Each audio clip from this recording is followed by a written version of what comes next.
Okay, so the first question I'm going to ask you is, what is life like for you? So life for me right now is mainly work. I just started a new job as a charter pilot out of LA, and which I'm excited about, but it pretty much makes all my days work.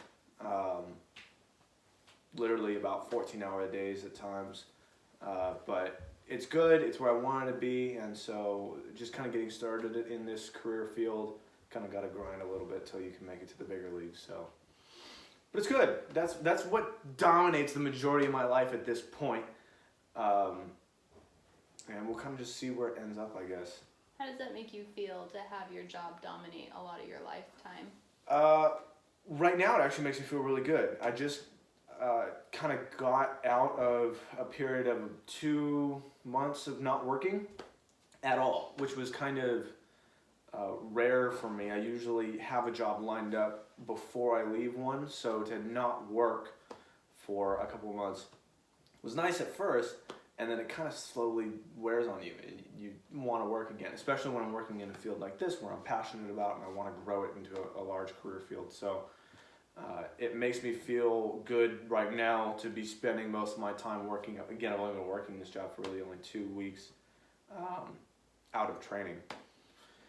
But so, yeah, good for now. I could see how it would become wearisome later on, but for now it's good. Okay, and then what is important to you? So obviously what I do as a career field is important to me just inherently, but as far as, I guess the reasons why I chose that are also things that are important to me. So adventure and not falling into the mundane, kind of living, passionately and I don't want to say boldly because that's super cliche, but to live, a life that you want to live and do something with your time that is worthwhile, not just, working Monday to Friday to make it to the weekend type thing. So that's important to me. That's something that I've kind of tried to build a lot of my decisions around. And in addition to that, make a life that I'm not going to look back on when I'm 60, 65. I always think about if I'm on my deathbed and I'm looking back, and a lot of people have always thought about what they regret not doing at the end of their lives, or kind of what people get upset about when they have a midlife crisis. I try to think of things that are important enough to matter at the end of the life, and make decisions based off of almost think like you were in the future, so you can make those retroactive decisions, those decisions that everyone says hindsight is 20/20, and make those in the future, make those now rather than regretting not making them in the future. What kind of adventures do you like to do?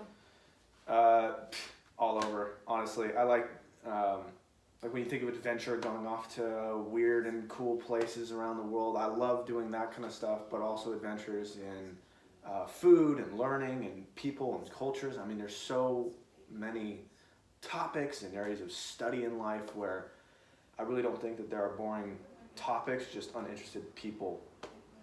And so I try to just be as interested in as much as I possibly can, and that kind of leads into these adventures, I guess you would call them, but more just like kind of curiosity and fulfilling that curiosity, finding out about life and what all the nooks and crannies hold. And then how do you typically spend your time, from days to weeks? So I mean, still a lot of work, but that's pretty self-explanatory. So when I'm not working, I spend a lot of time with friends and family, whether that be virtually or in person. I mean, now we kind of live in the modern age, so a lot of times I'll hang out with my friends, not by actually going somewhere with them, but by like playing a video game with them over the internet and playing these multiplayer games. That allows me to hang out and have conversations with people that I otherwise wouldn't be hanging out with so frequently. So I do that. I do a lot of random internet browsing, basically just questions that come to my mind throughout my day. I'm like, oh, I want to learn about that, or that interests me. What is that? I don't understand that fully. I'll just start like a random internet research path that can sometimes last far too long. But yeah, like I said, it's kind of hard for me to narrow it down because I have so many interests that how I spend my time is a difficult question to answer, I suppose. Would you say it's easy or hard to manage your time? I would actually say it's hard. As much as I have an interest in everything and as much as I want to do everything, I also want to be lazy and do nothing a lot of the time. And so, this is pretty relatable to a lot of people. So managing time is not so much as an inability to manage it as much as it is a willpower to do things that you maybe don't necessarily want to do, but you want the end result of doing that thing. So from a skill point, I think I'm good at managing time. From a willpower point, I think there's work to be done. And then what relationships would you say are most important to you? So if I was to pick out a single relationship that was most important to me, I'd probably say my sister. Her and I have always been very close growing up, and we've always kind of had each other's backs. Even still, I don't see her as nearly as often, but one of those people you feel like you can not talk to for a long period of time, come back to, and it's all still there. That relationship is still there. It's still intact, and so that's really valuable to me. And I don't know if she views me as a role model, but I would like to think that if she did, that I would be a good one. So not trying to be a role model, but trying to be a good role model if anyone tried to pay attention, if that makes sense. A good passive effort. How does that make you feel to have her relationship in your life?